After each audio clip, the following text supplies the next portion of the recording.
मैं शुरुआत में पढ़ती बहुत थी और मुझे शायरियाँ पढ़ना और जो ट्रक के पीछे भी लिखी होती थी मुझे वो बड़ी क्यूट लगती थी। मतलब अगर मैं सबसे पहले जो मैंने जिसको देख के मेरे को ऐसा लगा था यार ये क्या लिख दिया, मतलब कितना रिलेटेबल लिख दिया, वो था मैंने एक ऑटो के पीछे पढ़ा था कि हंस मत पगली प्यार हो जाएगा। एंड मैं 7th 8th क्लास में थी आई थिंक। मैंने वो पढ़ा, मैं चुपचाप अपने स्कूल से वापस आ रही थी ऑब्वियसली। मैंने जैसे ही ऑटो क्रॉस किया, ऑटो स्टैंडिंग पोजीशन में था, मैंने क्रॉस किया और मैं हंसने लग गई। मतलब मैं क्यों हंस रही हूँ?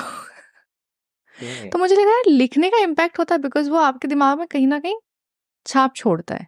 फिर मैं और चीज़ें पढ़ने लग गई, मैं एक्चुअल शायरियाँ, एक्चुअल किताबें, नॉवेल्स ये पढ़ने लग गई।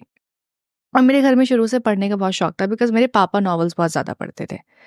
तो वो एक रीडिंग का जो होता है ना पैटर्न और रीडिंग का इंटरेस्ट वहाँ से आया।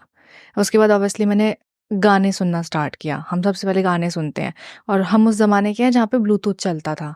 हम songspk.com और पागल MP3 यहाँ से सॉन्ग्स डाउनलोड करते थे।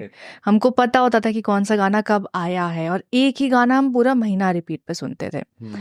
तो वहाँ पे मैं लिरिक्स लिखती थी। मतलब मैं एक गाना, मतलब जैसे फॉर एग्जांपल हमारे पास एक ब्लूटूथ स्पीकर था छोटा सा, मैंने उसमें गाना चलाया एंड वो गाने की एक लाइन चलाई, पॉज कर दिया। पेन ड्राइव से चलाते थे हम लोग, पेन ड्राइव में भरवा के लेके आते थे उस साइबर कैफे से।